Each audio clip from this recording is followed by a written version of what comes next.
수요일에 만나는 분입니다. 사진 속 제주 다시 보기에 구경대 작가 나와 계십니다. 안녕하세요. 네, 안녕하세요. 오늘 어디로 떠나볼까요? 지난주에 마지막 보신 사진 이야기부터 시작하겠습니다. 지금 없어진 공간 이야기인데요. 사진 보시죠. 네, 지난주에 목석원 이야기를 잠깐 했었죠. 예. 이 사진이 옛날 목석원 자리 현재 모습이군요. 예, 그냥 지금은 어느 도로변과 같은 사진인데요. 이 빌라 이름이 목석원 트레빌이라고 해서 그 옛날 이곳에 목석원이 있음을 이름으로만 알려지고 있는데요. 목석원 하면 지금 50대 이상 되는 분들은 잘 아시는 곳인데 지금 저렇게 다세 주택이 들어서서 그 옛날 목석원은 흔적도 없이 사라졌습니다. 처음 보신 분들을 위해서 이곳을 지도로 볼까 하는데요. 지도 한번 같이 보시죠. 동그라미로 표시한 곳에 지금은 건물이 들어섰네요. 저곳이 바로 옛날 목석원 자리인 거죠? 네, 왼쪽 사진 보시면 그 동그라미 안에 초가집이 여러 채 있고 숲으로 둘러싸여 있고요. 약 한 3,000평 정도 넓이였다고 하는데요. 12년 후 오른쪽 사진에 보면 이곳에 빌라들이 많이 들어섰죠. 이 목석원은 한마디로 제주의 명소였습니다. 제주 전형의 초가집도 있었고 동자석 방사탑도 볼 수 있었고요. 제주 돌하고 나무 뿌리로 형상화된 갖가지 볼거리를 꾸며놓은 곳이었는데요. 이곳은 이제 한 사람의 고집스러운 노력을 만들어낸 곳이었죠. 이곳을 아버지가 사진으로 기록했는데요. 또 사진 보실까요? 입구 같은데 위에 한자로 영실이라고 쓰여 있는 거죠? 예. 한라산 영실을 뜻하는 걸까요? 맞습니다. 이곳에 들어가는 입구에 방사탑 동자석이 쭉 늘어서 있었는데요. 한라산 영실에 있는 오백장군을 표현한 갖가지 돌들이 있었습니다. 그래서 영실이라고 한 것 같은데 그런데 이 목석원 입구가 바로 이렇게 바뀌었어요. 바뀐 사진도 같이 보시죠. 옛날 모습이 지금이랑 비교해 보면 아예 없네요. 그냥 큰 길가 도로변이죠. 네, 이곳 목석원은 백운철 선생이 1970년대에 목물원이라고 해서 시작해서 2000년대 초까지 있었는데요. 2000년 초에 지금 제주 돌문화공원이 만들어지면서 이곳 목석원에 있던 전시물, 돌, 나무들이 다 그쪽으로 옮겨가게 되었죠. 그러고 나서 이곳 목석원은 이렇게 그냥 주택가로 변했습니다. 목석원이 돌문화공원으로 이전을 했어도 이곳이 제주 시민을 위한 문화공간으로 남았으면 어땠을까 하는 아쉬움이 남는데요. 이치로 변한 거 보현수가 이렇게 없어진 이 공간을 찍은 아버지 사진이 또 있는데요. 이것도 보실까요? 네, 혹시 신혼여행 온 분들의 사진일까요? 당시에 목석원이 신혼여행지 중 한 곳이었군요. 네, 이곳 목석원은 1990년대 초까지 제주를 대표하는 관광명소였다고 하는데요. 1980년대 이후 육지에서 신혼부부들이 많이 제주도로 여행을 왔는데 이제 이분들이 이제 대부분 나이가 50대 이상이 되었겠죠. 네. 사진 보시는 대로 이곳 목석원은 이 신혼부부들이 꼭 들르는 곳이었는데 이렇게 꼭 목석원을 들르는 이유가 있었던 것 같아요. 제일 큰 이유는 제주를 제대로 느낄 수 있는 공간이라는 거겠고요.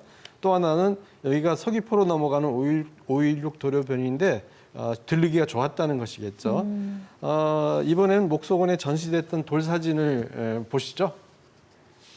네, 사람 모양의 돌 2개가 나란히 서 있는데요. 모자에 목도리를 두른 것 같기도 하고 참 특이하네요. 네, 기억하시는 분들은 이거 하실 텐데요. 저 돌들이 남녀 부부가 나란히 서 있는 것 같지 않나요? 이렇게 목석원에서는 제주 돌을 가지고 사람 형상을 만들어서 전시하기도 했는데요. 이런 돌에 이야기를 넣어서 그야말로 콘텐츠를 재미있게 만들었어요. 그것이 갑돌이의 일생인데요.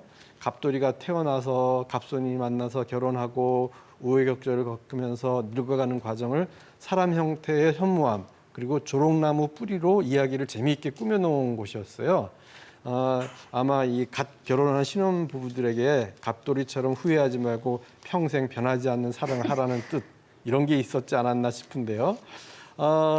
이 이야기가 이제 인기가 많았는데 또 재밌는 사진이 있어요. 그것도 보시죠. 이건 알 것 같네요. 옛날에 제주에서 무덤 앞에 세워두던 동자석이죠. 아, 예, 맞습니다. 조상을 모신 무덤, 그러니까 산담 무덤에 이제 동자석이나 문인선을 세우기도 하는데요. 사진은 그런 동자석을 목석원에서 볼 수 있었다고 합니다. 근데 사진 자세히 보시면 이상한 점이 보이시나요?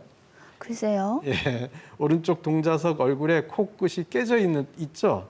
그러네요. 예, 저 동자석을 운반하다가 깨진 것 아닌가 할 수도 있지만 네. 저렇게 된 것은 누군가 돌상 얼굴에 코를 망치로 깬 거라고 하는데요. 왜요? 예, 이렇게 코가 깨진 그 동자석에 대한 두 가지 설이 있는데요. 한 가지 설은 저 석상에 코를 떼어다가 삶아 먹으면 아들을 낳는다라는 어머나. 설이 있어서 그렇게 했다는 설이 있고요. 네. 또 하나는 이 서민생활 연구자가 현장에서 실제로 체록한 이야기인데요. 네. 그냥 뜻하지 않게 아이를 임신했을 때 뱃속의 아이를 낙태시키려고 할 때 저 코를 떼어다 삶아 먹었다. 이런 두 가지 상반된 설이 있었어요. 네.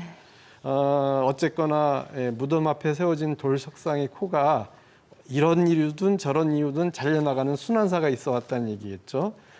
이렇게 갑돌이의 일생 이야기나 동자석에 깨진 코 이야기 이런 것들이 이제 당시에는 앞서가는 제주 콘텐츠였지 않았나 싶은데요. 또 이 목석원을 만든 백운철 관장님은 제주 사진을 전시하는 흑백사랑이라는 공간도 만들었고 사진집도 많이 출판했는데 그런 것을 보면 이곳 목석원은 1990년대까지는 제주 가치를 빛내는 데 큰 역할을 한 것이 아닐까 이렇게 싶습니다. 지금은 없어진 목석원 풍경이 또 있는데요. 그거 더 보실까요? 초가와 방사탑이 보이네요. 숲도 우거져 있어서 구경거리가 많았겠어요. 네. 그래서 제주 돌문화공원이 생기기 이전까지 이곳 목석원은 제주를 대표하는 랜드마크였다 이렇게 생각이 되는데요. 이제 아버지의 목석원 사진과 지금의 돌문화공원 사진을 비교해 보려고 하는데요. 사진 한번 보시죠. 지금의 돌문화공원은 규모도 훨씬 커지고 전시물도 많잖아요. 지금에 비하면 예전의 목석원은 아기자기한 맛이 있었던 것 같아요. 네, 저도 그렇게 생각이 드는데요. 예전 목석원은 3,000평밖에 안 되는 공간에 큰 돌을 전시하기는 쉽지 않았을 것 같은데 그런데 이제 제주 돌문화공원은 30만 평이나 되는 넓은 곳이 있어서 저렇게 거대한 현무암을 설치할 수 있었던 것 같아요. 그래서 뭐 입구에 들어오자마자 웅장함을 느낄 수 있었는데요. 이 제주 돌문화공원 공간에는 40년 동안 백운철 당시 목석원 주인이 모아온 돌, 나무 이런 게 한 총 26,000점이 다 이렇게 전시가 되고 조성됐다고 하는데요. 또 있는데 그런 것도 보시죠. 예전에 곡식을 빻던 방아죠. 동네마다 몇 개씩은 꼭 있었다고 하던데요. 네, 연자방아입니다. 둥그렇게 세워진 돌 가운데 구멍에 나무를 끼워서 말이나 소가 돌면서 곡식을 빻았던 그 방아인데요. 지금 뭐 오른쪽 사진에 보면 제주 돌문화공원에 자주 다니는 길목에 여러 길을 전시해 놨는데 목석원에도 눈에 띄는 곳에 저렇게 전시했는데 이 두 개가 똑같은 것이 아닐까 싶은데요. 마을 차원에서 순음으로 곡식을 수확하고 빻는 작업을 해온 제주 사람의 단면을 보여주는 대표적인 것이죠. 그런데 이 방아를 그냥 전시 설치만 하는 게 아니라 실제로 일하는 장면을 볼 수 있었으면 어땠을까 하는 욕심도 들더라고요. 말씀드린 대로 제주 돌문화공원은 2000년대 초기부터 본격적으로 준비해서 2006년 정시 개관했다고 하는데요. 초기 제주 돌문화공원을 준비해 갈 때 이곳을 찍은 사진이 또 있더라고요. 그 사진도 보실까요? 뒤에 보이는 오름이 같은 모습이네요. 왼쪽 사진이 돌문화공원 준비 당시의 모습이군요. 네, 뒤에 보이는 오름이 반홍 오름이던데요. 저는 저 반홍원을 바라보고 저런 지경을 쉽게 찾을 수 있었습니다. 반홍 오름에 가보니까 오른쪽 시설물이 지금도 그대로 사진처럼 남아 있더라고요. 지금 사진 보시면 이 길 따라서 맷돌이나 정랑, 제주 초가에서 있는 돌, 살림살이들이 길거리에 전시해 놨는데 옛날에는 초가 두 채만 저렇게 있었던 그런 곳이었습니다.